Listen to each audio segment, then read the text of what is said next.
Hello aspirants, welcome to ಸ್ಪರ್ಧಾ lines. ನಾವಿವತ್ತು ನಮ್ಮ ಕರೆಂಟ್ ಅಫೇರ್ಸ್ ಆರ್ಟಿಕಲ್ಸ್ನ ಡಿಸ್ಕಷನ್ನ ಮುಂದುವರ್ಸ್ಕೊಂತ ಹೋಗೋಣ. ಈ ಒಂದು ಕರೆಂಟ್ ಅಫೇರ್ಸ್ ಆರ್ಟಿಕಲ್ಸ್ ಎಲ್ಲ ಎಕ್ಸಾಮ್ಸ್ಗೂ ಯೂಸ್ಫುಲ್ ಆಗುತ್ತೆ.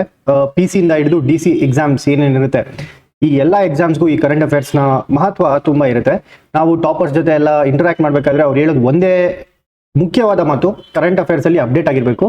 ಆ್ಯಂಡ್ ಸ್ಟ್ಯಾಟಿಕ್ ಸಬ್ಜೆಕ್ಟ್ಸು ಸಹ ಕರೆಂಟ್ ಅಫೇರ್ಸ್ ಲಿಂಕ್ಡ್ ಆಗಿನೇ ಬರುತ್ತೆ ಅಂತಾರೆ ಅವರು ಒಂದು ಮುಖ್ಯವಾದ ಪಾಯಿಂಟ್ ಪದೇ ಪದೇ ಹೇಳೋದು. ಸೊ ನಮ್ಮ ಇವತ್ತು ಕರೆಂಟ್ ಅಫೇರ್ಸ್ ಆರ್ಟಿಕಲ್ಸ್ನ ನಾವು ಇನ್ನು ಡಿಸ್ಕಸ್ ಮಾಡ್ಕೊತ ಹೋಗೋಣ. ಮೊದಲನೇದಾಗಿ ಇಂಟರ್ಪೋಲ್. ಏನು ಇಂಟರ್ಪೋಲ್ ಅಂತ ಅಂದರೆ, ಇಂಟರ್ಪೋಲ್ನ ಫುಲ್ ಫಾರ್ಮ್ ಏನಂದರೆ ಇಂಟರ್ನ್ಯಾಷನಲ್ ಕ್ರಿಮಿನಲ್ ಪೊಲೀಸ್ ಆರ್ಗನೈಸೇಷನ್ ಅಂತ. ಈ ಇಂಟರ್ನ್ಯಾಷನಲ್ ಆ್ಯಂಡ್ ಪೊಲೀಸ್ ಎರಡು ಒಟ್ಟಿಗೆ ಕಂಬೈನ್ ಮಾಡಿ ಇಂಟರ್ಪೋಲ್ ಅಂತ ಹೆಸರಿಟ್ಟಿದ್ದಾರೆ. ಯಾಕೆ ನ್ಯೂಸಲ್ಲಿ ಇತ್ತು ಅಂದರೆ, ನಮ್ಮ ಇಂಡಿಯಾದ enforcement directorate first ever purple ನೋಟಿಸ್ನ ಇಶ್ಯೂ ಮಾಡಿದ್ದಾರೆ. ಪರ್ಪಲ್ ನೋಟಿಸ್ ಅಂದರೆ ಏನು ಮುಂದೆ ನೋಡೋಣ. Purple notice different types of notice ಯಾವುದು, ಸಿಲ್ವರ್ ನೋಟಿಸ್ ಅಂತ ಇದೆ, ಆರೆಂಜ್ ನೋಟಿಸ್ ಅಂತ ಇದೆ, ರೆಡ್ ಕಾರ್ನರ್ ನೋಟಿಸ್ ಅಂತ ಇದೆ. ಈ ಎಲ್ಲ ನೋಟಿಸಸ್ ಆ ಕಲರ್ ಕೋಡ್ ಯಾವ ಕಲರ್ ಕೋಡ್ಗೆ ಏನು ಅರ್ಥ ಅಂತೆಲ್ಲ ನಾವು ಮುಂದೆ ನೋಡೋಣ. ಅದಕ್ಕಿಂತ ಮುಂಚೆ ಇಂಟರ್ಪೋಲ್ ಬಗ್ಗೆ ಮಾತಾಡೋಣ. ಈ ಇಂಟರ್ಪೋಲ್ ಹೆಡ್ ಕ್ವಾರ್ಟರ್ಸ್ ಇರೋದು ಲಯೋನ್ ಅಂತ ಫ್ರಾನ್ಸಲ್ಲಿ. ಆ್ಯಂಡ್ 7 ರೀಜನಲ್ ಬ್ಯೂರೋಸ್ ಸಹ ಇದೆ ವಿಶ್ವದಾದ್ಯಂತ. 7 ರೀಜನಲ್ ಬ್ಯೂರೋಸ್ ಇದೆ. ಆ್ಯಂಡ್ ಇದರ ಒಂದು ಹೆಡ್ ಕ್ವಾರ್ಟರ್ಸ್ ಬಂದು ಲಯೋನ್, ದಟ್ ಈಸ್ ಫ್ರಾನ್ಸ್. ಮತ್ತೆ ನ್ಯಾಷನಲ್ ಸೆಂಟ್ರಲ್ ಬ್ಯೂರೋ ಎಲ್ಲ ಮೆಂಬರ್ ಕಂಟ್ರೀಸಲ್ಲಿ ಒಂದು NCB ಅಂತ ಮಾಡಿರ್ತಾರೆ, ನ್ಯಾಷನಲ್ ಕ್ರಿಮಿನಲ್ ಬ್ಯೂರೋ ಅಂತ, ನ್ಯಾಷನಲ್ ಸೆಂಟ್ರಲ್ ಬ್ಯೂರೋ ಅಂತ. ನಮ್ಮ ಇಂಡಿಯಾದಲ್ಲಿ ಯಾವ ಒಂದು ಆರ್ಗನೈಸೇಷನ್ ಈ ಇಂಟರ್ಪೋಲ್ ಜೊತೆ ವರ್ಕ್ ಮಾಡೋದು ಅಂತ ಅಂದರೆ CBI. ಸೊ ಈ CBI ನಮ್ಮ national central bureau of investigation ಅಂತ ನಾವೇನಂತೀವಿ, ಅದು ನಮ್ಮ ಇಂಡಿಯಾದ ಒಂದು ಮೆಂಬರ್ ಕಂಟ್ರಿಯಲ್ಲಿರುವಂಥ ಇಂಟರ್ಪೋಲ್ ಜೊತೆ ಕೋಆರ್ಡಿನೇಟ್ ಮಾಡುವಂಥ ಬಾಡಿ ಯಾವುದಪ್ಪ ಅಂದರೆ CBI. ಸೊ ಈ NCB ನಮ್ಮ ಒಂದು ಕಾಂಟ್ಯಾಕ್ಟ್ ಪಾಯಿಂಟ್ ಆಗಿರುತ್ತೆ. ಸೊ ಫಾರ್ ಎಕ್ಸಾಂಪಲ್, ಇವಾಗ ಇಂಟರ್ಪೋಲ್ ನಮ್ಮ ಇಂಡಿಯಾ ಜೊತೆ ಏನಾದರೂ ಕಮ್ಯುನಿಕೇಟ್ ಮಾಡಬೇಕಂದ್ರೆ ಯಾರ ಕಡೆಯಿಂದ ಕಮ್ಯುನಿಕೇಟ್ ಮಾಡ್ತಾರೆ, CBI ಇಂದ ಕಮ್ಯುನಿಕೇಟ್ ಮಾಡ್ತಾರೆ. ಹಾಗೆ ಪ್ರತಿಯೊಂದು ಕಂಟ್ರಿಯಲ್ಲೂ ನ್ಯಾಷನಲ್ ಸೆಂಟ್ರಲ್ ಬ್ಯೂರೋ ಅಂತ ಒಂದಿರುತ್ತೆ, ಅದ್ರ ಜೊತೆಗೆ ಕೋಆರ್ಡಿನೇಟ್ ಮಾಡೋದಕ್ಕೆ ಈ ಇಂಟರ್ಪೋಲ್ ಕೋಆರ್ಡಿನೇಟ್ ಮಾಡುತ್ತೆ. ಬಟ್ ಏನಪ್ಪ ಈ ಇಂಟರ್ಪೋಲ್ದು ಒಂದು ಲಿಮಿಟೇಷನ್ ಅಂದರೆ, it can issue only notices. ನೋಟಿಸ್ನ ಇಶ್ಯೂ ಮಾತ್ರ ಮಾಡೋಕ್ಕಾಗೋದು, ಅರೆಸ್ಟ್ ಮಾಡುವಂತಹ ಪವರ್ಸ್ ಇರಲ್ಲ. ಈ ಅರೆಸ್ಟ್ ಮಾಡುವಂಥ ಪವರ್ಸ್ ಈ ಡೊಮೆಸ್ಟಿಕಲಿ ಅಂದರೆ ನ್ಯಾಷನಲ್ ಅಲ್ಲಿ ಯಾವುದಾದ್ರೂ ಒಂದು ಬಾಡಿನ ಇಂಟರ್ಪೋಲ್ ಜೊತೆಗೆ ಕೋಆರ್ಡಿನೇಟ್ ಮಾಡೋಕೆ ಇಟ್ಟಿರ್ತಾರಲ್ವ, ಸೊ ಆ ಬಾಡಿಗೆ ಅರೆಸ್ಟ್ ಮಾಡುವಂಥ ಪವರ್ಸ್ ಇರುತ್ತೆ. ಇಂಟರ್ಪೋಲ್ ಡೈರೆಕ್ಟಾಗಿ ಅರೆಸ್ಟ್ ಮಾಡ್ಬೋದಾ? ಮಾಡೋಕ್ಕಾಗಲ್ಲ, ಯಾಕಂದರೆ ಅದಕ್ಕೆ ಪವರ್ಸ್ ಇರಲ್ಲ. ಎಷ್ಟು ಜನ ಮೆಂಬರ್ಸ್ ಇದ್ದಾರೆ? 195 ಮೆಂಬರ್ಸ್ ಇದ್ದಾರೆ ನಮ್ಮ ಒಂದು ಇಂಟರ್ಪೋಲಲ್ಲಿ. ಆ್ಯಂಡ್ ಇಂಡಿಯಾ ಕೂಡ one of the member. So ಇದಿಷ್ಟು ಇಂಟರ್ಪೋಲ್ ಬಗ್ಗೆ. ನಾವು ಇವಾಗ ಈ ಇಂಟರ್ಪೋಲ್ ಇಶ್ಯೂ ಮಾಡುವಂತಹ ನೋಟಿಸಸ್ ಯಾವ್ಯಾವುದು ಅಂತ ನೋಡೋಣ. ಆರೆಂಜ್ ನೋಟಿಸ್ ಅಂತ ಅಂದರೆ ಇಮಿನೆಂಟ್ ಡೇಂಜರ್. ಈಗ ಸಿಗ್ನಲ್ಸ್ ಅಲ್ಲೂ ಆರೆಂಜ್ ಇರುತ್ತೆ. ಆರೆಂಜ್ ಅಂದರೆ ಇನ್ನೇನು ಸ್ಟಾರ್ಟ್ ಆಗುತ್ತೆ. ರೆಡ್ ಡೇಂಜರ್ ಅಂತ ಅಂದರೆ ಆರೆಂಜ್ ಇವಾಗ ಅಪ್ರೋಚ್ ಆಗ್ತಿದೆ, ಇಮಿನೆಂಟ್ ಡೇಂಜರ್ಗೆ ಅರ್ಥ ಕೊಡೋದು ಆರೆಂಜ್ ನೋಟಿಸ್ ಅಂತ. ಆ್ಯಂಡ್ ಬ್ಲೂ ನೋಟಿಸ್ ಇಶ್ಯೂ ಮಾಡಿದ್ರೆ ಅಡಿಷನಲ್ ಇನ್ಫಾರ್ಮೇಶನ್ ಕೊಡಬೇಕು ಆ ವ್ಯಕ್ತಿ ಬಗ್ಗೆ ಅಥವಾ ಆ ಕಂಟ್ರಿ ಬಗ್ಗೆ. ಯೂಶಲಿ ವ್ಯಕ್ತಿಗಳ ಬಗ್ಗೆನೇ ಇರುತ್ತೆ. ಬ್ಲೂ ನೋಟಿಸ್ ಅಂತ, ಈಗ ನನ್ನ ಮೇಲೆ ಏನಾದರೂ ಬ್ಲೂ ನೋಟಿಸ್ ಇಶ್ಯೂ ಆದರೆ ಎಲ್ಲ ಮೆಂಬರ್ ಕಂಟ್ರೀಸು ಏನು ಮೆಸೇಜ್ ಕಳಿಸುತ್ತೆ ಅಂತ ಅಂದರೆ, ಬ್ಲೂ ನೋಟಿಸ್ ಇಶ್ಯೂ ಆಗಿದೆ ಅಂದರೆ ನನ್ನ ಬಗ್ಗೆ ಎಲ್ಲರ ಹತ್ರ ಇರುವಂಥ ಇನ್ಫಾರ್ಮೇಷನು ಇಂಟರ್ಪೋಲ್ಗೆ ಸೆಂಡ್ ಮಾಡಬೇಕು. ಇದು ಒಂದು ಬ್ಲೂ ನೋಟಿಸ್ನ ಅರ್ಥ. ಪರ್ಪಲ್ ನೋಟಿಸ್ ಅಂದರೆ ಮೋಡಸ್ ಆಪರೆಂಡೈ ಅಂತ. ಮೋಡಸ್ ಆಪರೆಂಡೈ ಅಂದರೆ ಏನು? ಮೋಡಸ್ ಆಪರೆಂಡೈ ಅಂದರೆ, ಈಗ ಪ್ರತಿಯೊಂದು ಆರ್ಗನೈಸೇಷನ್ ಒಂದು ಸೆಟ್ ಆಫ್ ಪ್ರೊಸೀಜರ್ನ ಇಟ್ಕೊಂಡಿರ್ತಾರೆ. ಅದೇ ಪ್ರೊಸೀಜರ್ಸ್ ಅಲ್ಲಿ ಅವರು ಆರ್ಗನೈಸ್ ಮಾಡೋದು ಅಥವಾ ಆಪರೇಟ್ ಮಾಡೋದು, ಇದನ್ನ ಮೋಡಸ್ ಆಪರೆಂಡೈ ಅಂತಾರೆ. ಈ ಯಾವ ಮೋಡಲ್ಲಿ ಆ ಒಂದು ಆಪರೇಷನ್ ನ ಮಾಡ್ತಾರೆ. ಫಾರ್ ಎಕ್ಸಾಂಪಲ್, ಈಗ ಜಮ್ಮು ಕಾಶ್ಮೀರಲ್ಲಿ ಟೆರರಿಸಮ್ ಅಂತ ಅನ್ಕೊಂಡ್ರೆ, ಒಂದು ಟೆರರ್ ಆಕ್ಟಿವಿಟಿ ಅನ್ಕೊಂಡ್ರೆ ಅವ್ರದ್ದು ಮೋಡಸ್ ಆಪರೆಂಡೈ ಏನು? ಫಸ್ಟು ಪಾಕಿಸ್ತಾನದಿಂದ ನಮ್ಮ ಇಂಡಿಯಾಗೆ ನುಸುಳಿ ಬರ್ಬೋದು, ಇನ್ಫಿಲ್ಟ್ರೇಟ್ ಮಾಡೋದು ಇಂಡಿಯಾಗೆ, ಇದು ಫಸ್ಟ್ ಸ್ಟೆಪ್ಪು. ಸೆಕೆಂಡ್ ಸ್ಟೆಪ್ ಏನು? ಇಲ್ಲಿ ನಮ್ಮ ಸಿವಿಲಿಯನ್ಸ್ ಮಧ್ಯದಲ್ಲೇ ಅವರು ಬೆರ್ಕೊಳ್ಳೋದು. ಮೂರನೇದೇನು? ಯಾವುದಾದ್ರೂ ಒಂದು ಚಾನ್ಸ್ ಸಿಕ್ಕಿದ್ರೆ ಅಟ್ಯಾಕ್ ಮಾಡೋದು. ಈ February 14 ಪುಲ್ವಾಮಾ ಅಟ್ಯಾಕ್ ಏನಾಯ್ತು, ಅಲ್ಲಿ ಯಾರೋ ಸಾಧಾರಣ ಮಂಚಂತರ ಇರೋನು ಕಾರಲ್ಲಿ ಓಡಿಸ್ಕೊಬಂದು ಅಷ್ಟು ಜನ CRPF ಪರ್ಸನಲ್ನ ಸಾಯಿಸಿರ್ತಾರೆ. ಸೊ ಇದು ಒಂದು ಮೋಡಸ್ ಆಪರೆಂಡೈ. ಈ ಒಂದು ಎಲ್ಲನೂ ಅಬ್ಸರ್ವ್ ಮಾಡಿ ಯಾವ ಆಪರೇಷನ್ಗೆ ಯಾವ ಮೋಡ್ನ ಯೂಸ್ ಮಾಡ್ಕೋತಾರೆ ಅಂತ ಕಂಡುಹಿಡಿಯೋದಕ್ಕೆ ಪರ್ಪಲ್ ನೋಟಿಸ್ನ ಇಶ್ಯೂ ಮಾಡ್ತಾರೆ. ನೆಕ್ಸ್ಟ್ ಯೆಲ್ಲೋ ನೋಟಿಸ್ ಮಿಸ್ಸಿಂಗ್ ಪರ್ಸನ್ಗೆ ನಾವು ನೀಡುವಂಥ ನೋಟಿಸ್. ಈ ಯಾರಾದರೂ ಒಬ್ರು ವ್ಯಕ್ತಿ ಮಿಸ್ ಆಗಿದ್ದಾರೆ ಅಂದರೆ ಯೆಲ್ಲೋ ನೋಟಿಸ್ನ ಜಾರಿಗೊಳಿಸ್ತಾರೆ.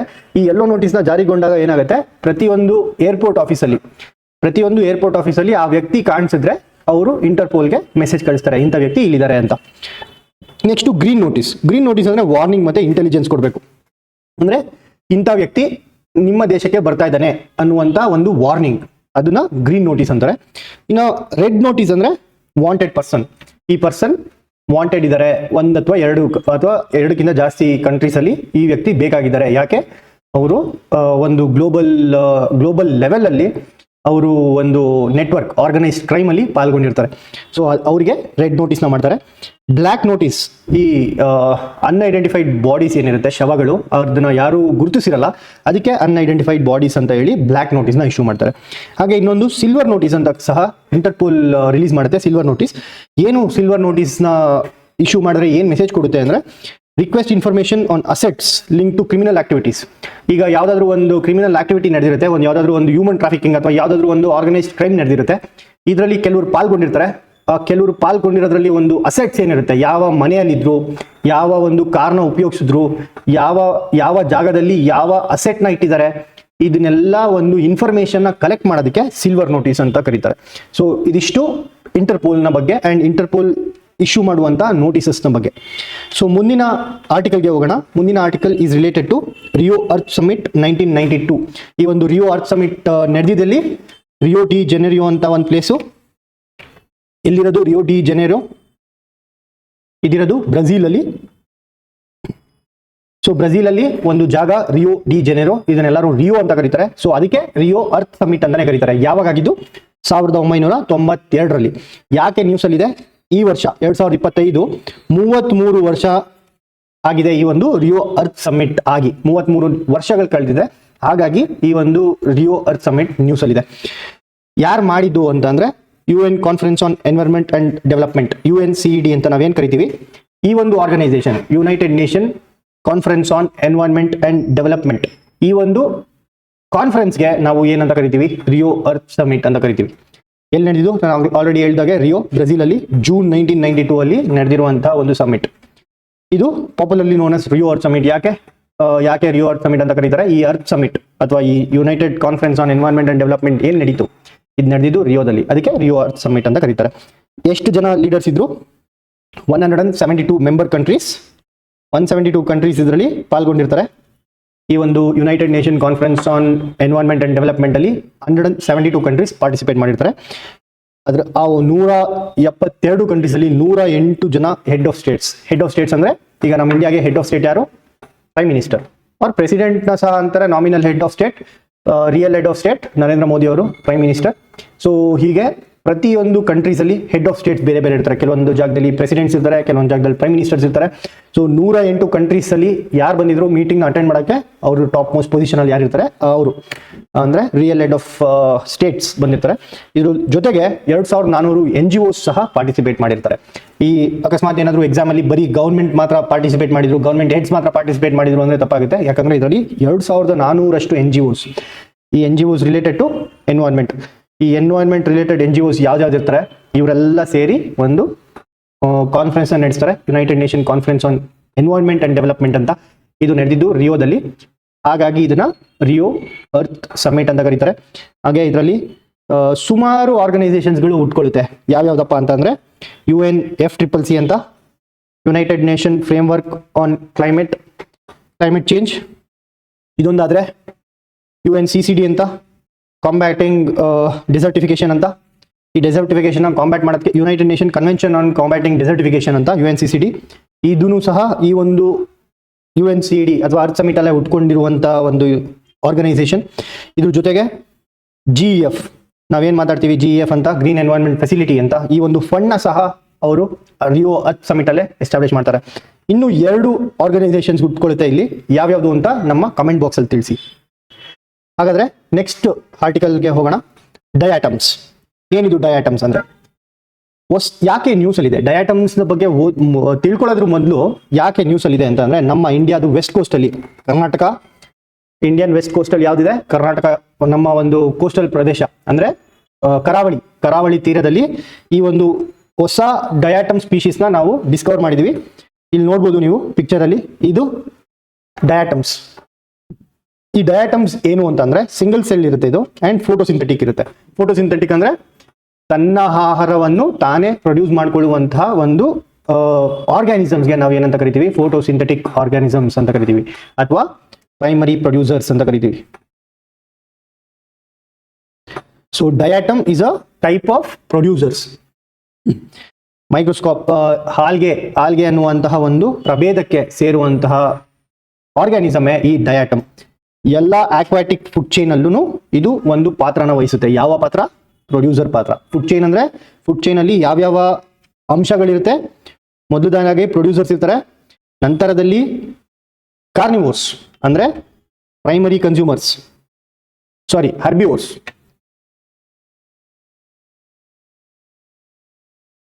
ಪ್ರೊಡ್ಯೂಸರ್ಸ್ ಇರ್ತಾರೆ. ಈ ಪ್ರೊಡ್ಯೂಸರ್ಸ್ ನ ತಿನ್ನೋರು ಯಾರು? ಪ್ರೈಮರಿ ಕನ್ಸ್ಯೂಮರ್ಸ್ ಅಂದ್ರೆ ಹರ್ಬಿವೋರ್ಸ್, ಪ್ಲಾಂಟ್ಸ್ ನ ತಿನ್ನುವಂತಹ ಒಂದು ಆರ್ಗ್ಯಾನಿಸಮ್ಸ್ ಅಥವಾ ಸಸ್ಯಾಹಾರಿ ಪ್ರಾಣಿಗಳು ಏನಂತ ಕರಿತೀವಿ, ಅದು ಎರಡನೇ ಸ್ಥಾನದಲ್ಲಿರುತ್ತೆ. ನೆಕ್ಸ್ಟ್ ಆಗಿ ಸೆಕೆಂಡರಿ ಕನ್ಸ್ಯೂಮರ್ಸ್ ಅಂತ ಕರಿತೀವಿ. ಸೆಕೆಂಡರಿ ಕನ್ಸ್ಯೂಮರ್ಸ್ ಅಂದ್ರೆ ಕಾರ್ನಿವೋರ್ಸ್ ಅಂದ್ರೆ ಈ ಒಂದು ಹರ್ಬಿವೋರ್ಸ್ ನ ತಿನ್ನೋರು ಅಂದ್ರೆ ಮಾಂಸಾಹಾರಿ ಪ್ರಾಣಿಗಳಿಗೆ ನಾವು ಸೆಕೆಂಡರಿ ಕನ್ಸ್ಯೂಮರ್ಸ್ ಅಂತ ಕರಿತೀವಿ. ಸೊ ಇದು ಒಂದು basic food chain. Aquatic food chain ಅಲ್ಲಿ ಪ್ರೊಡ್ಯೂಸರ್ಸ್ ಸ್ಥಾನದಲ್ಲಿ ಯಾರು ಜಾಸ್ತಿ ಇರ್ತಾರೆ ಅಂತಂದ್ರೆ ಡಯಾಟಮ್ಸ್ ಇರ್ತಾರೆ. ಸೊ ಇದೇ ಒಂದು ಬೇಸಿಕ್ ರಿಕ್ವೈರ್ಮೆಂಟ್ ಎಲ್ಲ ಒಂದು ಅಕ್ವಾಟಿಕ್ ಎನ್ವೈರನ್ಮೆಂಟ್ಸ್ಗೆ ಅಂತ ಇಲ್ಲಿ ಹೇಳ್ತಾ ಇದ್ದಾರೆ ಡಯಾಟಮ್ಸ್ ಬಗ್ಗೆ. ಇದರ ಹ್ಯಾಬಿಟ್ಯಾಟ್ ನೋಡೋದಾದ್ರೆ ಡಯಾಟಮ್ಸ್ ಯಾವ್ಯಾವ ಹ್ಯಾಬಿಟ್ಯಾಟ್ ಅಲ್ಲಿ ಯಾವ್ಯಾವ ಸ್ಥಿತಿಯಲ್ಲಿ ನಮಗೆ ಸಿಗುತ್ತೆ ಅಂತ ನಾವು ನೋಡೋದಾದ್ರೆ ಎಲ್ಲ ಅಕ್ವಾಟಿಕ್ ಹ್ಯಾಬಿಟ್ಯಾಟ್ಸ್, ಲೇಕ್ಸ್ ಇರ್ಬೋದು, ಓಷನ್ಸ್ ಇರ್ಬೋದು, ಸೀಸ್ ಇರ್ಬೋದು ಅಥವಾ ಲಗೂನ್ಸ್ ಇರ್ಬೋದು, ಈ ಎಲ್ಲ ಅಕ್ವಾಟಿಕ್ ಎನ್ವೈರನ್ಮೆಂಟ್ಸ್ ಅಲ್ಲಿ ಸಿಗಬಹುದಾದಂತಹ ಒಂದು ಆರ್ಗಾನಿಸಮ್ ಡಯಾಟಮ್. ಇದು ಫಾರ್ ಎಕ್ಸಾಂಪಲ್ ಇವಾಗ ಯಾವ್ದಾದ್ರು ಸ್ಟೇಟ್ಮೆಂಟ್ ಬೇಸ್ಡ್ ಅಲ್ಲಿ it is found in all aquatic ಎನ್ವೈರನ್ಮೆಂಟ್ಸ್ ಅಂತ ಕೇಳಿದ್ರೆ ಯೂಶಲಿ ನಾವು ಸ್ಟೂಡೆಂಟ್ಸ್ ಏನ್ ಮಾಡ್ತೀವಿ, ಆಲ್ ಅಂತ ಇದೆ, ಇದು ಎಕ್ಸ್ಟ್ರೀಮ್ ಸ್ಟೇಟ್ಮೆಂಟು, ಸೊ ಇದು ರಾಂಗ್ ಇರುತ್ತೆ ಅಂತ ಆಗ್ತೀವಿ. ಬಟ್ ಡಯಾಟಮ್ಸ್ ಎಲ್ಲ ಅಕ್ವಾಟಿಕ್ ಎನ್ವೈರನ್ಮೆಂಟ್ ಅಲ್ಲೂ ಸಿಗುತ್ತೆ. ಸೊ ಅದೊಂದು ಎಕ್ಸೆಪ್ಷನ್ ಈ ಡಯಾಟಮ್ ಬಗ್ಗೆ. ಮತ್ತೆ ಯಾವ ತರ ಸಿಗುತ್ತೆ, ಯಾವ ತರ ಕಾಣಿಸುತ್ತೆ ನಮ್ಮ ಕಣ್ಣಿಗೆ ಅಂತ ಅಂದ್ರೆ ಇದು ಫ್ರೀ ಫ್ಲೋಟಿಂಗ್ ಸೆಲ್ಸ್ ಆಗಿ ನಮ್ಮ ಕಣ್ಣಿಗೆ ಕಾಣಲ್ಲ, ಮೈಕ್ರೋಸ್ಕೋಪ್ ಮುಖಾಂತರನೇ ನೋಡ್ಬೇಕು, ಯಾಕಂದ್ರೆ ಇದು ಮೈಕ್ರೋಸ್ಕೋಪಿಕ್ ಇರುತ್ತೆ. ಬಟ್ ಯಾವ ತರ ಇರುತ್ತೆ ಅಂದ್ರೆ ಫ್ರೀ ಫ್ಲೋಟಿಂಗ್. ಇದಕ್ಕೆ ನಾವು ನ್ಯೂಸ್ಟಾನ್ಸ್ ಅಂತ ಸಹ ಕರಿತೀವಿ. ನ್ಯೂಸ್ಟಾನ್ಸ್ ಅಂದ್ರೆ ಏನು? Free floating organisms on water. ಈ ವಾಟರ್ನ ಮೇಲ್ಭಾಗದಲ್ಲಿ ಯಾವುದು ಫ್ರೀ ಫ್ಲೋಟ್ ಆಗ್ತಾ ಇರುತ್ತೆ ಅದನ್ನ ನಾವು ನ್ಯೂಸ್ಟಾನ್ಸ್ ಅಂತ ಕರಿತೀವಿ. ಇನ್ನೊಂದು ಪ್ರಭೇದ ಇದೆ ನೆಕ್ಟಾನ್ಸ್ ಅಂತ. ನೆಕ್ಟಾನ್ಸ್ ಅಂದ್ರೆ ಏನು? ನೆಕ್ಟಾನ್ಸ್ ಅಂದ್ರೆ ಯಾವ ಆರ್ಗ್ಯಾನಿಸಮ್ಗೆ ಸ್ವಿಮ್ ಮಾಡಕ್ಕಾಗುತ್ತೆ. For example fishes, whales, sharks, ಇವೆಲ್ಲ ನೆಕ್ಟಾನ್ಸ್ ಅಂತ ಕರಿತೀವಿ. ನೆಕ್ಟಾನ್ಸ್ ಅಂದ್ರೆ ಇದು ಫ್ರೀ ಆಗಿ ಫ್ಲೋಟ್ ಆಗಲ್ಲ, ಇದು ಈಜಾಡುತ್ತೆ. ತನ್ನ ಇಚ್ಛೆಯ ಪ್ರಕಾರ ಹೋಗುವಂತಹ ಪ್ರಾಣಿಗಳು ಸ್ವಿಮ್ ಮಾಡ್ಕೊಂಡು, ನಾನು ಈ ಡೈರೆಕ್ಷನ್ ಅಲ್ಲಿ ಹೋಗ್ಬೇಕಂದ್ರೆ ನಾನು ಇದೇ ಡೈರೆಕ್ಷನ್ ಅಲ್ಲಿ ಹೋಗ್ತೀನಿ ಸ್ವಿಮ್ ಮಾಡ್ಕೊಂಡು. ಅದಕ್ಕೆ ನಾವು ನೆಕ್ಟಾನ್ಸ್ ಅಂತ ಕರಿತೀವಿ. ಯಾರು ತನ್ನ ಇಚ್ಛೆಯಂತೆ ಹೋಗಕ್ಕಾಗಲ್ಲ, ಫ್ಲೋಟ್ ಮಾಡ್ಕೊಂಡು ಯಾವ ಕಡೆ ಗಾಳಿ ಬರುತ್ತೆ ಅಥವಾ ಯಾವ ಕಡೆ ವೇವ್ಸ್ ಬರುತ್ತೆ ಅದ್ರ ಮುಖಾಂತರ ಅದರಿಂದ ಚಾಲನೆಗೊಳ್ಳುವಂತಹ ಪ್ರಾಣಿಗಳಿಗೆ ಏನಂತ ಕರಿತೀವಿ? ನ್ಯೂಸ್ಟಾನ್ಸ್ ಅಂತ ಕರಿತೀವಿ. ಹಾಗಾದ್ರೆ ಡಯಾಟಮ್ಸ್ ಕೂಡ ಒಂದು ತರಹದ ನ್ಯೂಸ್ಟಾನ್ಸ್. ಹಾಗೆ ಕೆಲವೊಂದು diatoms, some diatoms are neustons while some are benthos. Benthos ಅಂದ್ರೆ ಏನು? ಬೆಂಥೋಸ್ ಅಂದ್ರೆ ಕೆಳಗಡೆ ಈ ಯಾವುದೇ ಒಂದು ಕೆರೆ ಅಥವಾ ಲೇಕ್, ರಿವರ್ಸ್, ಸೀಸ್, ಓಷನ್ಸ್ ಅಲ್ಲಿ ಬಾಟಮ್ ಡ್ವೆಲ್ಲಿಂಗ್ ಆರ್ಗ್ಯಾನಿಸಮ್ಸ್ ನ, ಬಾಟಮ್ ಡ್ವೆಲ್ಲಿಂಗ್ ಅಂದ್ರೆ ಈ ರಿವರ್ನ ಕೆಳಭಾಗದಲ್ಲಿರುವಂತಹ ಜಾಗ, ಬಾಟಮ್ ಅಲ್ಲಿ ಕೆಲವೊಂದು ರಾಕ್ಸ್ ಮೇಲೆ ಸಹ ಇದು ಅಂಟ್ಕೊಂಡು ಇರುವಂತೆ ನಮಗೆ ಸಿಗುತ್ತೆ. ಸೊ ಇದು ನ್ಯೂಸ್ಟಾನ್ಸ್ ಸಹ ಹೌದು, ಬೆಂಥೋಸ್ ಸಹ ಹೌದು. ಎಲ್ಲಿ ಸರ್ಫೇಸಸ್ಗೆ ಅಟ್ಯಾಚ್ ಆಗಿರುತ್ತೆ. ಈ ವಾಟರ್ ಏನಾದ್ರೂ ಕೆಮಿಸ್ಟ್ರಿ ಚೇಂಜ್ ಆದ್ರೆ, ವಾಟರ್ ಕೆಮಿಸ್ಟ್ರಿ ಅಂದ್ರೆ ನಾವು ಏನೇನೆಲ್ಲ ಇದು ಮಾಡ್ತೀವಿ, ವಾಟರ್ ಕೆಮಿಸ್ಟ್ರಿಯಲ್ಲಿ ನಾವು pH ಬಗ್ಗೆ ನೋಡ್ತೀವಿ, ಅದರಲ್ಲಿರುವಂತಹ ಮಿನರಲ್ಸ್ ನ ನೋಡ್ತೀವಿ, ಅದರಲ್ಲಿರುವಂತಹ ಡಿಸಾಲ್ವ್ಡ್ ಆಕ್ಸಿಜನ್, ಇದೆಲ್ಲ ಚೇಂಜ್ ಆದ್ರೆ ಡಯಾಟಮ್ಸ್ ತುಂಬಾ ಸೆನ್ಸಿಟಿವ್ ಇರುತ್ತೆ ತನ್ನ ಒಂದು ಅಟ್ಮಾಸ್ಫಿಯರ್ಗೆ.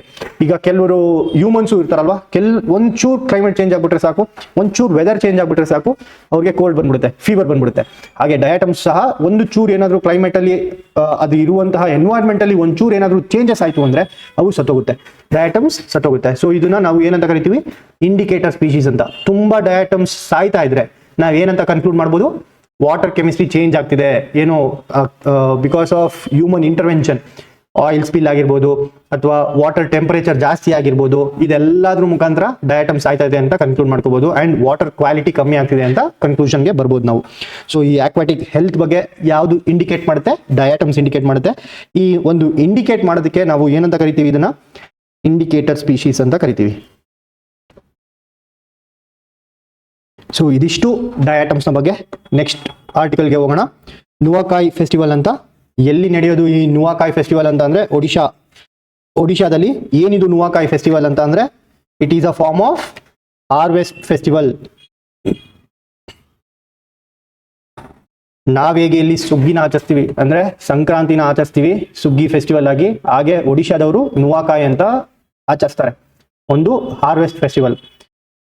ಒಡಿಶಾದಲ್ಲಾಗೋದು ಏನ್ ಮಾಡ್ತಾರೆ, ಮೊದಲನೇ ಈ ವರ್ಷದ ಮೊದಲ ಬೆಳೆ ನಾವೇನು ಕುಯ್ತೀವಿ, ಮೊದಲ ಬೆಳೆ ಇದನ್ನ ಆಫರ್ ಮಾಡಿ ಒಂದು ಆಚರಣೆ ಮಾಡುವಂತ ಫೆಸ್ಟಿವಲ್ಗೆ ಏನಂತ ಕರಿತೀವಿ, ನುವಾಕಾಯ್ ಫೆಸ್ಟಿವಲ್ ಅಂತ.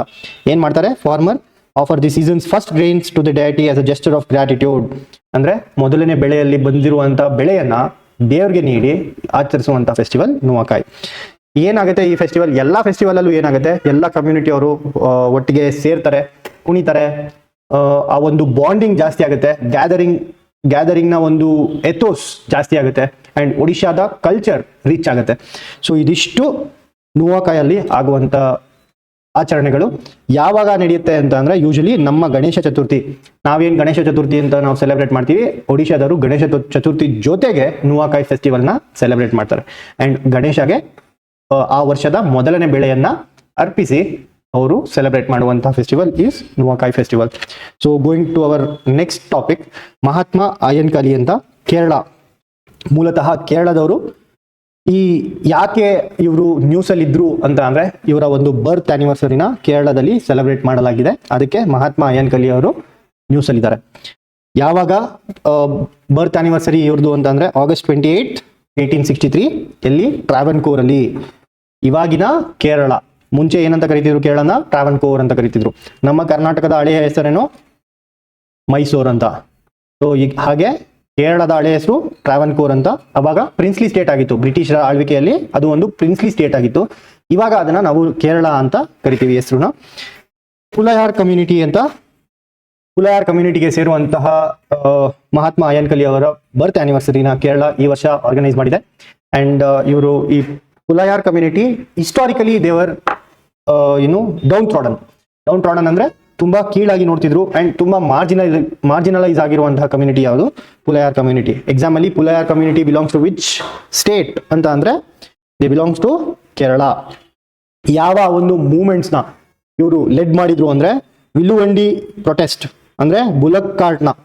ಈ ಕೆಲವರು ಏನ್ ಮಾಡ್ತಿದ್ರು, ಕೆಳ ಜಾತಿಯವ್ರಿಗೆ ಈ ಬುಲಕ್ ಕಾರ್ಡ್ಸು ಅಥವಾ ಹಸುನ ಸಾಕಕ್ಕೆ ಪರ್ಮಿಷನ್ ಕೊಡ್ತಿರ್ಲಿಲ್ಲ. ಆದ್ರೆ ಇವ್ರು ಏನ್ ಮಾಡಿದ್ರು, ಮೊದಲನೇದಾಗಿ ಈ ಒಂದು ಕೆಳ ಜಾತಿಗೆ ಸೇರಿದ್ರು ಸಹ ಅದನ್ನ ವಿರೋಧಿಸಿ ಮೊದಲನೇದಾಗಿ ಇವರು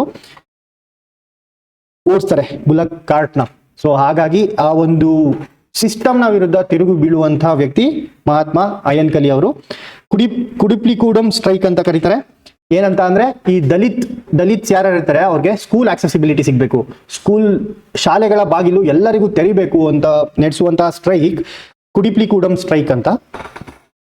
ಹಾಗೆ ಹಲವಾರು ಅಗ್ರಿಕಲ್ಚರಲ್ ಲ್ಯಾಂಡ್ ರಿಫಾರ್ಮ್ ಆಗಿರ್ಬೋದು, ಸಾಧು ಜನ ಪರಿಪಾಲ ಸಂಗಮ್ ಅಂತ ಸಹ ಒಂದು ಆರ್ಗನೈಸೇಷನ್ ಸಹ ಕಟ್ತಾರೆ. ಈ ಎಲ್ಲಾ ಪ್ರೊಟೆಸ್ಟ್ ಅಲ್ಲಿ ಅಥವಾ ಈ ಎಲ್ಲಾ ಒಂದು ಮೂವ್ಮೆಂಟ್ಸ್ ಅಲ್ಲಿ ಇವರು ಪಾಲ್ಗೊಂಡಿದ್ದಾರೆ.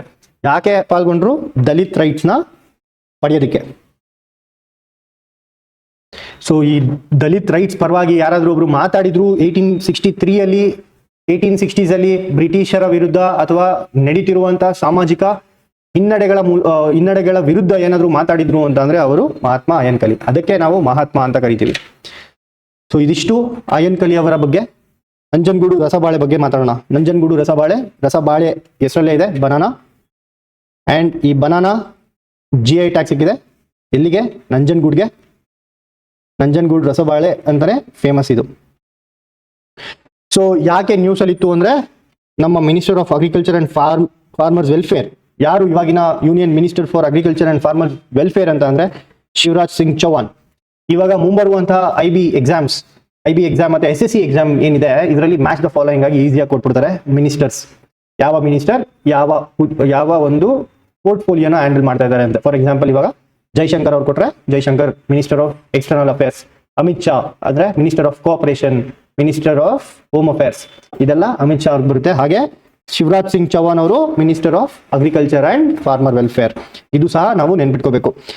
ಈ ಒಂದು ಸ್ಪೆಷಲ್ ಟೀಮ್ ಆಫ್ ಸೈಂಟಿಸ್ಟ್ ನ ಕಳಿಸ್ತಾ ಇದ್ದಾರೆ. ಎಲ್ಲಿಂದ, ICAR ಇಂದ. ಈ ICAR ಇರೋದಲ್ಲಿ ಡೆಲ್ಲಿಯಲ್ಲಿ.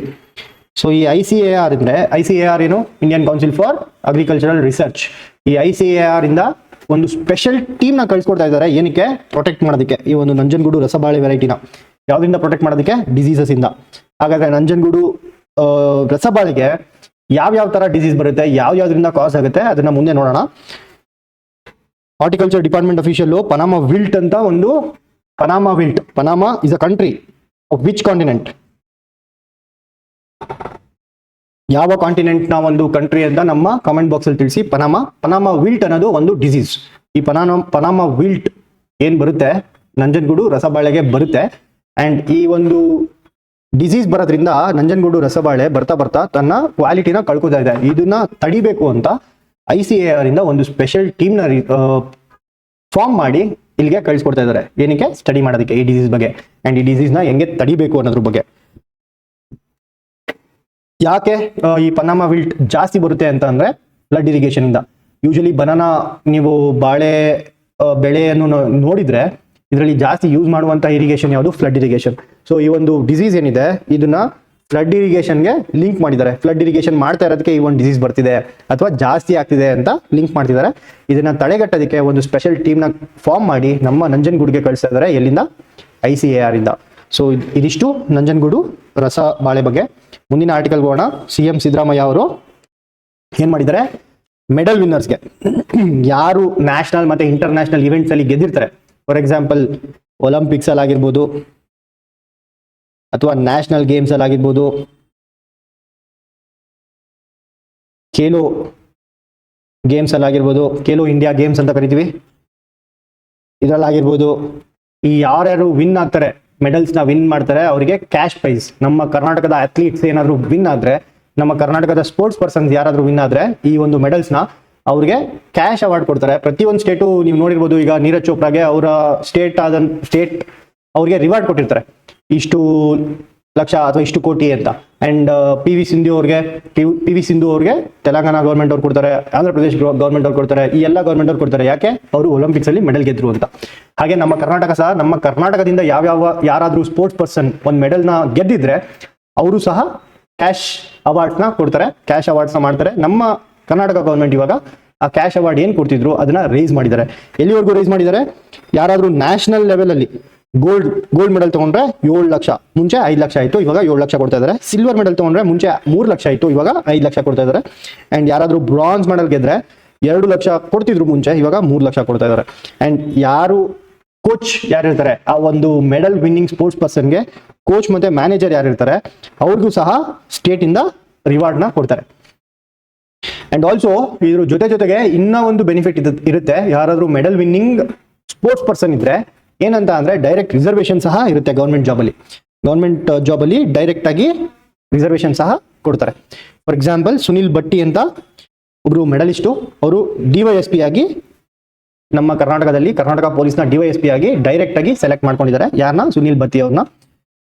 International games like Olympics, Asian games ಅಥವಾ ಕಾಮನ್ವೆಲ್ತ್ ಅಲ್ಲಿ ಗೋಲ್ಡ್ ಗೆದ್ರೆ 5 ಕೋಟಿ, ಅಂಡ್ ಸಿಲ್ವರ್ ಗೆದ್ರೆ 3 ಕೋಟಿ, ಅಂಡ್ ಬ್ರಾನ್ಸ್ ಗೆದ್ರೆ 2 ಕೋಟಿ. ಸೊ ಇಂಟರ್ನ್ಯಾಷನಲ್ ಲೆವೆಲ್ ಅಲ್ಲಿ ಯಾರಾದ್ರೂ ಗೆದ್ರೆ ಸ್ಪೋರ್ಟ್ಸ್ ಪರ್ಸನ್ಸ್ ಅವ್ರಿಗೆ ಗೋಲ್ಡ್ ಗೆದ್ರೆ 5 ಕೋಟಿ, ಅಂಡ್ ಯಾರಾದ್ರೂ ಸಿಲ್ವರ್ ಗೆದ್ರೆ 3 ಕೋಟಿ ಕೊಡ್ತಾರೆ, ಅಂಡ್ ಯಾರಾದ್ರೂ ಬ್ರಾನ್ಸ್ ಮೆಡಲ್ ಗೆದ್ರೆ 2 ಕೋಟಿ ಕೊಡ್ತಾರೆ. ಸೊ ಇದಿಷ್ಟು ಈ ಒಂದು ಅವಾರ್ಡ್ಸ್, ಈ ಮೆಡಲ್ ವಿನ್ನಿಂಗ್ ಸ್ಪೋರ್ಟ್ಸ್ ಪರ್ಸನ್ಗೆ ಕೊಡುತ್ತಿರುವಂತ ಬೆನಿಫಿಟ್ಸ್ ನಾವು ನಮ್ಮ Karnataka government. So next one liners ನ ಡಿಸ್ಕಸ್ ಮಾಡೋಣ.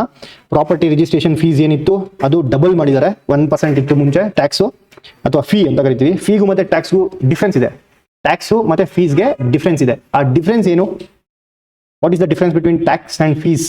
ಈ ಒಂದು ಡಿಫ್ರೆನ್ಸ್ ನ ನೀವು ನಮ್ಮ ಕಮೆಂಟ್ ಬಾಕ್ಸ್ ಅಲ್ಲಿ ತಿಳಿಸಿ. ಸೊ ಈ ಒಂದು ಫೀಸ್ ಏನಿತ್ತು ರಿಜಿಸ್ಟ್ರೇಷನ್ ಮಾಡ್ಕೊಳ್ಳೋದಕ್ಕೆ, ಅದು ಮುಂಚೆ 1% ಇತ್ತು, ಇವಾಗ 2% ಮಾಡಿದ್ದಾರೆ. ನೆಕ್ಸ್ಟ್ ಒನ್, ಇಸ್ರೋ ಮತ್ತೆ ಜಾಕ್ಸಾ ಕೊಲಾಬರೇಟ್ ಮಾಡ್ಕೊಂಡಿದ್ದಾರೆ. ಯಾವುದಕ್ಕೆ? ಚಂದ್ರಯಾನ್ 5ಗೆ. ಚಂದ್ರಯಾನ್ 5 ಲೂನಾರ್ ಮಿಷನ್ಗೆ JAXA is a space organisation of which country? Japan. ISRO ನಮ್ಮ ಇಂಡಿಯಾದು. ಇಸ್ರೋವಿನ ಹೆಡ್ ಕ್ವಾರ್ಟರ್ಸ್ ಎಲ್ಲಿರೋದು? ಬೆಂಗಳೂರಲ್ಲಿ. ಇವಾಗಿನ ಪ್ರೆಸೆಂಟ್ ಚೇರ್ಮನ್ ಯಾರು? Doctor V Narayanan sir. And doctor V Narayanan sir ಅವ್ರಿಗೆ ಒಂದು ಅವಾರ್ಡ್ ಸಹ ಕೊಟ್ಟಿರ್ತಾರೆ. ನಾನು ಮುಂಚಿನ ಆರ್ಟಿಕಲ್ ಅಲ್ಲಿ ಸಹ ಮುಂಚೆ ವಿಡಿಯೋಸ್ ಅಲ್ಲಿ ಸಹ ನಾನು ಈ ಒಂದು ಅವಾರ್ಡ್ ಬಗ್ಗೆ ಮಾತಾಡಿದ್ದೀನಿ. ಯಾವ ಅವಾರ್ಡ್ ಅಂತ ನಮ್ಮ ಕಮೆಂಟ್ ಬಾಕ್ಸ್ ಅಲ್ಲಿ ತಿಳಿಸಿ. ಇಂಡಿಯಾದ ಇಸ್ರೋ ಮತ್ತೆ ಜಪಾನ್ನ ಜಾಕ್ಸಾ 2 ಸೇರಿ ಕೊಲಾಬರೇಟ್ ಮಾಡ್ಕೊಂಡಿದ್ದಾರೆ. ಯಾವುದಕ್ಕೆ? ಚಂದ್ರಯಾನ್ 5ಗೆ, ಲೂನಾರ್ ಮಿಷನ್ಗೆ. ಈ ಒಂದು ಮಿಷನ್ ಅಲ್ಲಿ ಏನ್ ಮಾಡ್ತಾರೆ? ಲೂನಾರ್ ಸರ್ಫೇಸ್ ಇಂದ ಮೆಟೀರಿಯಲ್ಸ್ ನ ನಮ್ಮ ಭಾರತಕ್ಕೆ ವಾಪಸ್ ತಗೊಂಡು ಬರುವಂತಹ ಮಿಷಿನ್ ಈಸ್ ಚಂದ್ರಯಾನ್ 5. ಸೊ ಇದಿಷ್ಟು ಈ ನರೇಂದ್ರ ಮೋದಿ ಅವರು ಇದನ್ನ ಕಂಗ್ರಾಚುಲೇಟ್ ಮಾಡಿದ್ದಾರೆ ಅಥವಾ ಬರ್ಮಾಡ್ಕೊಂಡಿದ್ದಾರೆ. ಮುಂದಿನ ಒನ್ ಲೈನರ್ ಏನು, ಡೆಲ್ಲಿ ರೆಸಿಡೆಂಟ್ಸ್ 8.2 ವರ್ಷ ಅವರ ಲೈಫಲ್ಲಿ ಕಳ್ಕೊಂತಾರಂತೆ. ಯಾವುದಕ್ಕೆ? ಏರ್ ಪೊಲ್ಯೂಷನ್ ಇಂದ 8.2 ವರ್ಷ ಲೈಫ್ ಟೈಮ್ ನ ಕಳ್ಕೊತಾರೆ. ಅಂದ್ರೆ ಕಮ್ಮಿ ಆಗುತ್ತೆ. ಈಗ ಆವರೇಜ್ ಮನುಷ್ಯ 70 ವರ್ಷ ಅಥವಾ 60 ವರ್ಷ ಬದುಕ್ತಾ ಇದ್ದಾನೆ ಅಂದ್ರೆ, ನಮ್ಮ ಡೆಲ್ಲಿಯಲ್ಲಿ ಬದುಕಿದ್ರೆ ಅಂತ ಮನುಷ್ಯ ಬರೀ 52 ವರ್ಷ 52 ವರ್ಷ ಮಾತ್ರ ಬದುಕಕ್ಕೆ ಸಾಧ್ಯ. ಯಾಕಂದ್ರೆ 8 ವರ್ಷ ಪೊಲ್ಯೂಷನ್ ಇಂದ ಕಳ್ಕೊಬಿಟ್ಟಿರ್ತಾರಂತೆ. ಇದು ರಿಪೋರ್ಟ್ ಹೇಳೋದು, ನಮ್ಮ ಡೆಲ್ಲಿಯ ಏರ್ ಪೊಲ್ಯೂಷನ್ ಬಗ್ಗೆ ಮಾತಾಡ್ತಿರುವಂತಹ ರಿಪೋರ್ಟ್ ಇದು. So next one liner is India to become world second largest economy. ಯಾವಾಗ? ಬೈ 2038. ಎಷ್ಟಿರುತ್ತೆ ಅವಾಗ? 34.2 ಟ್ರಿಲಿಯನ್ GDP ಇರುತ್ತಂತೆ PPP ವೈಸ್ ಅಲ್ಲಿ. PPP ಅಂದ್ರೆ ಏನು? Purchasing power parity. ಈಗ $1 ಬೆಲೆ ಎಷ್ಟು ನಾರ್ಮಲ್ ಟರ್ಮ್ಸ್ ಅಲ್ಲಿ ಅಥವಾ ಮಾರ್ಕೆಟ್ ಟರ್ಮ್ಸ್ ಅಲ್ಲಿ? ನಾಮಿನಲ್ ಎಕ್ಸ್ಚೇಂಜ್ ರೇಟ್ ಅಂತ ನಾವೇನಂತೀವಿ ಅಥವಾ ರಿಯಲ್ ಎಕ್ಸ್ಚೇಂಜ್ ರೇಟ್ ಅಂತ ನಾವೇನ್ ಹೇಳ್ತೀವಿ. $1 ಬೆಲೆ 87 ರೂಪಾಯಿ ಇದ್ರೆ ಪರ್ಚೇಸಿಂಗ್ ಪವರ್ ಪ್ಯಾರಿಟಿ ಬೇರೆ, exchange rate real exchange rate ಬೇರೆ. ಪರ್ಚೇಸಿಂಗ್ ಪವರ್ ಪ್ಯಾರಿಟಿ ಹೇಗೆ ನಾವು ಕ್ಯಾಲ್ಕುಲೇಟ್ ಮಾಡ್ತೀವಿ, ಯಾವ ತರ ನಮಗೆ ಗೊತ್ತಾಗುತ್ತೆ ಪರ್ಚೇಸಿಂಗ್ ಪವರ್ ಪ್ಯಾರಿಟಿ ಅಂದ್ರೆ? ಫಾರ್ ಎಕ್ಸಾಂಪಲ್ ಒಂದು ಬರ್ಗರ್ ತಗೊಳ್ಳೋಣ. ಒಂದು ಬರ್ಗರ್ USA ಅಲ್ಲಿ $1 ಇದ್ರೆ, ಅದೇ ಬರ್ಗರ್ ನಮ್ಮ ಇಂಡಿಯಾದಲ್ಲಿ 50 ರೂಪಾಯಿ ಸಿಗ್ತಾ ಇದೆ ಅನ್ಕೊಳ್ಳೋಣ. ಸೇಮ್ ಬರ್ಗರ್, ಫಾರ್ ಎಕ್ಸಾಂಪಲ್ ಇವಾಗ ಮೆಕ್ಡಿ ಬರ್ಗರ್ ತಗೊಳ್ಳೋಣ. ಮೆಕ್ಡಿ ಬರ್ಗರ್ USA ಅಲ್ಲಿ $1 ಸಿಗ್ತಿದೆ, ಆದ್ರೆ ನಮ್ಮ ಇಂಡಿಯಾದಲ್ಲಿ 50 ರೂಪಾಯಿ ಸಿಗ್ತಿದೆ. ಹಾಗಾದ್ರೆ ಪರ್ಚೇಸಿಂಗ್ ಪವರ್ ಪ್ಯಾರಿಟಿಯಲ್ಲಿ ಎಕ್ಸ್ಚೇಂಜ್ ರೇಟ್ ಎಷ್ಟು? $1ಗೆ 50 ರೂಪಾಯಿ. ಇದು PPP, in terms of PPP. ಆದ್ರೆ ರಿಯಲ್ ಎಕ್ಸ್ಚೇಂಜ್ ರೇಟ್ ಅಲ್ಲಿ $1 ಬೆಲೆ ಎಷ್ಟು? 87 ರೂಪಾಯಿ. ಪರ್ಚೇಸಿಂಗ್ ಪವರ್ ಪ್ಯಾರಿಟಿಲಿ $1 ಬೆಲೆ ಎಷ್ಟು? 50 ರೂಪಾಯಿ. So this is the difference between purchasing power parity and real exchange rate. Purchasing power parity ಕೂಡ one type of exchange rate ನ ಕ್ಯಾಲ್ಕುಲೇಟ್ ಮಾಡುವಂತ ವಿಧಾನ. ಹಾಗೆ ಮುಂದಿನ one liner and last one for today, Nari 2025. ಈ ನಾರಿ ಅನ್ನುವಂತಹ ಒಂದು ರಿಪೋರ್ಟ್ ಏನಿದೆ 2025ರಲ್ಲಿ ವಿಮೆನ್ಸ್ ಸೇಫ್ಟಿ ಬಗ್ಗೆ ಒಂದು ಮಾಹಿತಿನ ನೀಡುತ್ತೆ. ಯಾವ ಮಾಹಿತಿನ ನೀಡುತ್ತೆ ನಿಮಗೆ ಗೊತ್ತಿದ್ರೆ ಕಮೆಂಟ್ ಬಾಕ್ಸ್ ಅಲ್ಲಿ ತಿಳಿಸಿ. ಇಲ್ಲ ಅಂದ್ರೆ ನಾವು ಈ ಒಂದು ನಾರಿ ರಿಪೋರ್ಟ್ ಬಗ್ಗೆ ನಾಳಿನ ಒಂದು ವಿಡಿಯೋದಲ್ಲಿ ಡಿಸ್ಕಸ್ ಮಾಡೋಣ. So that is it for today. ಇನ್ನಷ್ಟು ಇಂಪಾರ್ಟೆಂಟ್ ಆರ್ಟಿಕಲ್ಸ್ ನ ಇಟ್ಕೊಂಡು ನಾಳೆ ಡಿಸ್ಕಸ್ ಮಾಡೋಣ. So thank you so much.